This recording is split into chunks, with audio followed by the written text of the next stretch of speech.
Soy Moisés Martín, el gerente de ventas de Fonrox. Como podéis ver en la diapositiva que estamos poniendo ahora mismo, el aislamiento del futuro hoy. ¿Qué queremos decir con esto? Este aislamiento, que es de nuevo desarrollo, hasta el momento que sepamos no existe. Es un aislamiento que está desarrollado por la cementera turca Çimsa y por una startup que viene de Suiza, que se llama Fenix. A ver, con el aislamiento lo que al final queremos dar todo tipo de soluciones, que es para el SATE, las soluciones prefabricadas, aislamiento por el interior. Todos sabéis la problemática que tenemos ahora mismo, bien que en España solemos actuar, no sé si en el resto de los países también, pero solemos actuar siempre cuando nos pasa algo. Nos pasó cuando el incendio de Valencia. Los derivados del petróleo son malísimos ya. Ahora pasamos a aislamientos minerales. Nos está pasando ahora con todos los reglamentos que nos están obligando. Parece que vamos no a contracorriente, pero vamos con el carro muy atrasado. Entonces, todo esto lo que queremos hacer es irnos adelantando y entonces, hemos desarrollado este aislamiento. Y os preguntaréis, ¿qué es el aislamiento? ¿Qué tiene de nuevo? A ver, son placas de espuma mineral. La fabricación de este producto, lo que hacemos es coger minerales. Muchos de ellos son a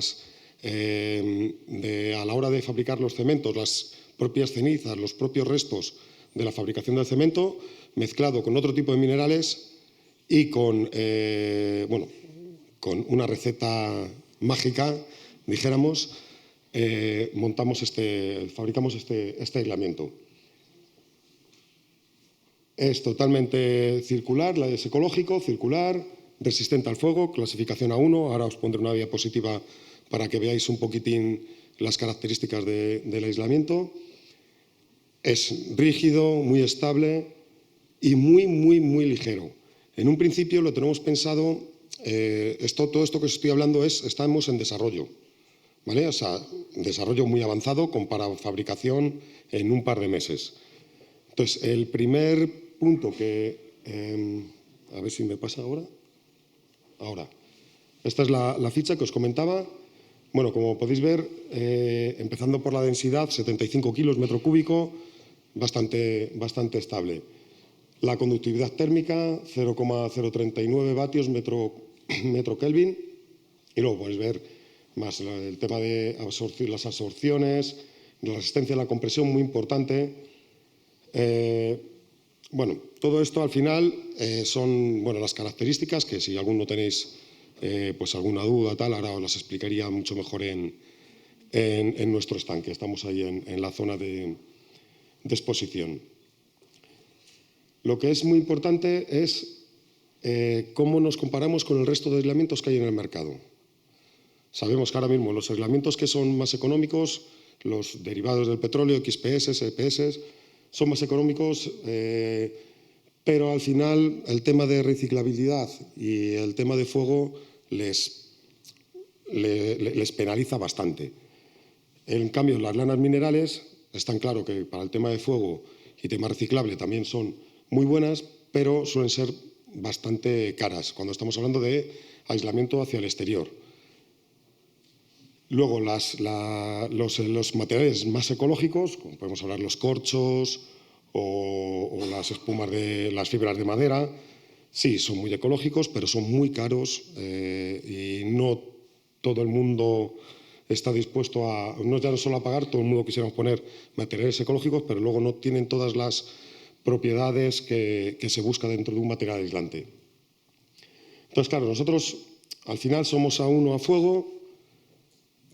El precio será competitivo, estamos hablando, no hablo de dinero, pero estamos hablando que estarán más económico que la lana de roca. El círculo de reciclaje completo. Y luego, bueno, la energía al fabricar, que es bastante inferior. A ver, lo que estaba hablando antes del tema de la sostenibilidad. Es totalmente circular. O sea, cogemos los minerales, se muelen, se fabrican y luego puede ser reciclado otra vez el producto. Soluciones, pues SATE, estructuras sensibles al fuego, todo el tema de prefabricado, sobre todo el tema de paneles sándwich. Tener en cuenta que a la hora del panel sándwich, por ejemplo, aplicar lana de roca es un poco complicado por el tema de la humedad de los hormigones. Cuando lo están fabricando tienen que esperar a un tiempo de secado para que ese aislamiento no se nos moje, no coja humedad. Entonces, sería una de las aplicaciones más fuertes. Al final, los prefabricadores, el tema de meter aislamientos derivados del petróleo también tiene un peligro, que es la reacción al fuego. Como os contaba, el tema de la resistencia térmica, fuego A1 y, bueno, que son, sobre todo los paneles, son muy ligeros. Como os comentaba antes, son un poco más ligeros que el EPS, se trabajan muy bien. ¿Qué diferencia tenemos al final cuando hablamos estamos buscando un muro clasificación A1, o una clasificación lo más fuerte posible frente al fuego, con respecto a la lana de roca? La lana de roca, sobre todo cuando estamos hablando de SATE, es muy difícil trabajarla, es complicada. No se pueden trabajar las posibles cejas que nos quede de instalación, los cortes para las ventanas quedan muy irregulares. Luego tienen otro inconveniente, que es que necesitan mucho más material de adhesivo. Estamos hablando de un 20, un 30% más de material de adhesión contra las placas rígidas, bien sea de foam rocks o de EPS. Y luego, a la hora de hacer los acabados, lleva también otro 15% más de consumo de material, la lana de roca, en comparación con las placas rígidas.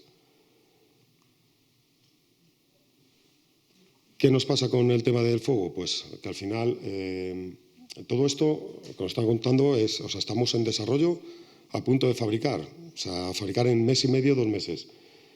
Hay muchas aplicaciones. No queremos llamarlo protección pasiva, porque realmente no está pensado para ello. En un momento llegará, pero de momento se puede reemplazar para lo que hablábamos, el tema de un aislamiento para un cuarto técnico,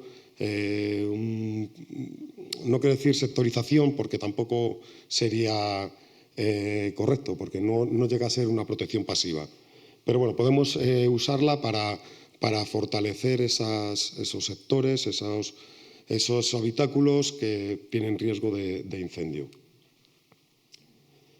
Con el tema de prefabricados, pues es muy estable, es un panel rígido. A la hora de instalarlo va a ser mucho más sencillo que una lana mineral.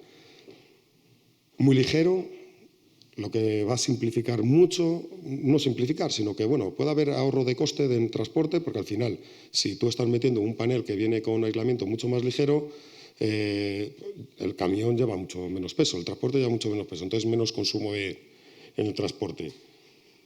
Y al final, es igual un derivado del cemento, que cuando montemos en un panel sándwich es mucho más sencillo el acoplado del sistema completo, hormigón, un aislamiento derivado de cemento y otro hormigón.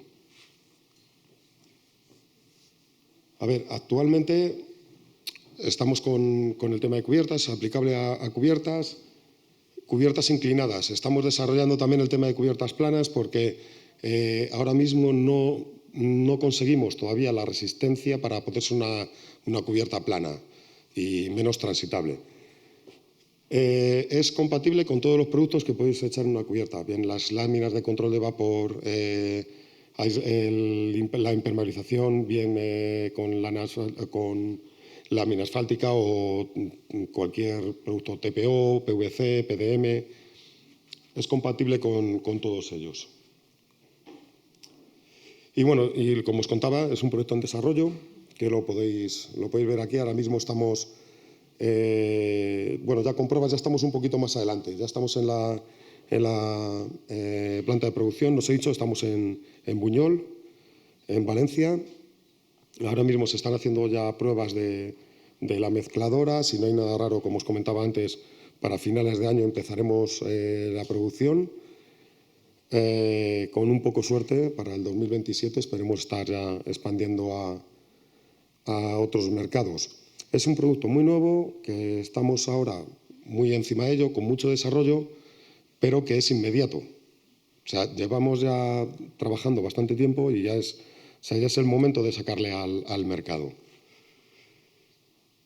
Y nada, bueno, si queréis vernos, si tenéis alguna duda, estamos aquí según entramos a la derecha, en stand 1, y cualquier duda que tengáis, estamos allí dispuestos para solventarlas. Muchas gracias. Qué presión, ser el último justo antes de comer. Bueno, espero que como no podéis escaparos, vais a tener que escucharme. Bueno, primero presentarme, yo soy Rubén Pérez, soy el director de arquitectura de Itesal. Itesal es una empresa que tiene la fábrica en Zaragoza, pero que está muy vinculada con Castilla y León, porque la propiedad está aquí, es la propiedad burgalesa. Tenemos distribuidores, almacenes distribuidores en Burgos, en Valladolid, en Segovia y en Ávila, y estamos muy orgullosos de estar aquí en este congreso, ¿no?, y de participar. Bueno, venimos a hablar de sostenibilidad.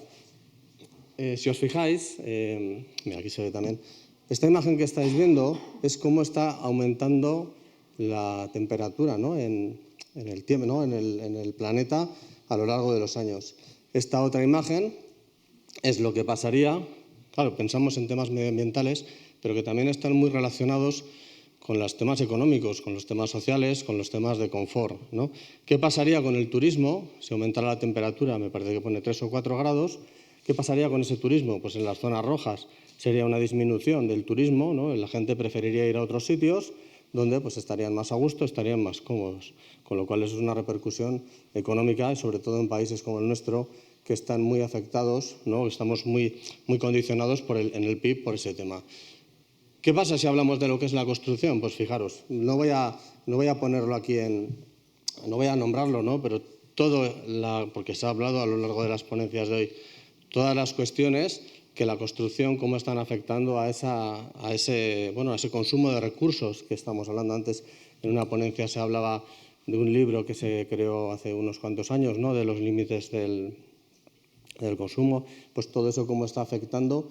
Y bueno, pues fijaros, ¿no?, según datos de la Comisión Europea, el sector de la edificación utiliza alrededor de la mitad de todos los recursos extraídos, casi la mitad de toda la energía consumida y 1/3 del agua que se utiliza, ¿no? Estos son datos extraídos de información de la Comisión Europea y de casas circulares. O sea, es importante, ¿no?, el impacto que tiene.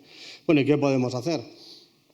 Bueno, pues lo primero que tenemos que determinar es que sí, que tenemos un problema, y nosotros, por ejemplo, pensamos que a nivel ya de material, pues el aluminio puede formar parte de esa solución.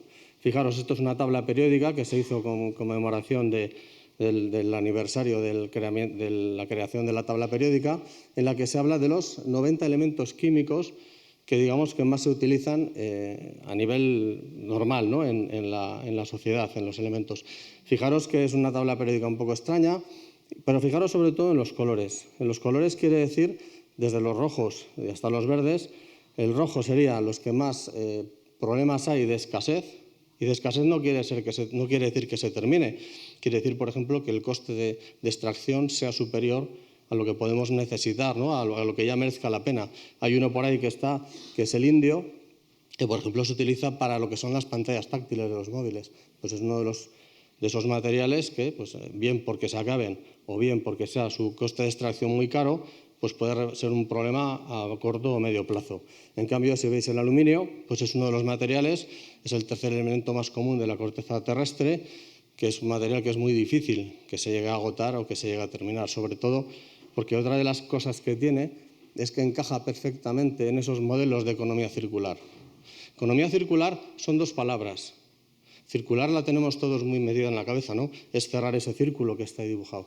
Ese círculo es importante porque en el caso del aluminio, que se extrae de la bauxita, del mineral, una vez que entra en el ciclo, se convierte en aluminio, se convierte en tocho, se convierte en una ventana, se convierte en un edificio, ese edificio se deconstruye, deconstrucción del edificio, no derribo, de construcción, para reutilizar esos materiales y que vuelvan a entrar en el círculo sin pasar por esa extracción.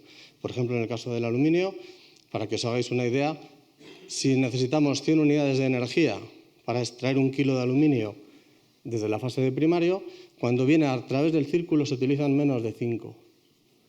Es un ahorro de un 95%. En realidad es una pila. Esa energía que hemos aplicado la estamos utilizando. Además, ese círculo es infinito. Es un material, igual que otros metales, que no pierde prestaciones cada vez que se recicla. Con lo cual, nosotros construiremos, deconstruiremos, mañana será una bicicleta, pasado será lo que sea, pero ese material va a ser eterno. Suenan los conceptos de minería urbana, ¿no?, que también se están empezando a nombrar o que se están escuchando. Los propios edificios serán la fuente de materiales de los edificios del futuro. Pero es que luego, además, fijaros en el mapa que hay dentro. Ese mapa, en el punto en el que está, es donde está la fábrica nuestra, que está en Zaragoza, y esos 2 círculos son de donde nosotros nos abastecemos de materia prima. Y ahí es donde entra en juego la otra parte de las 2 palabras, la de economía, que es la que menos se tiene vista. Economía es que en cada una de esas fases se genere riqueza. ¿Por qué? Porque es la garantía de que se cierre el círculo. Y si esa riqueza se queda en un círculo corto, por ejemplo el Estado, esa riqueza es la que vamos a poder utilizar para, hablábamos antes de pobreza, hablábamos antes de recursos para colegios, para carreteras, ¿no? Que esa riqueza se quede en el propio país, se quede en el propio territorio. Hay otros materiales que vienen de fuera, que dejan la riqueza allí y luego aquí dejan el residuo porque no son capaces de cerrar ese círculo. Nosotros ese círculo, si os fijáis, es donde nos abastecemos del 100% de la materia prima que utilizamos para arquitectura. El primer círculo es aluminio reciclado de consumo, que se llama, que es el material que todavía no ha tenido una vida, que lo traemos de Azuqueca de Henares, pero el segundo círculo pasa por Palencia. ¿Por qué? Porque esa planta está aquí, está en Palencia.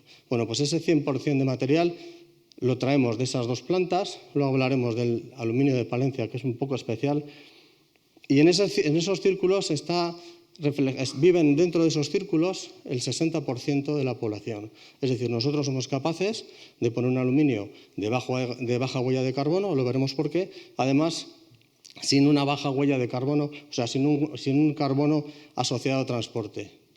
Hay otra gente que puede traer aluminio de fuera, que igual ese aluminio, cuando se genera, tiene una huella de carbono baja, pero ¿cómo viene? No viene, tengo un compañero que dice que no vienen alfombras voladoras, ¿no?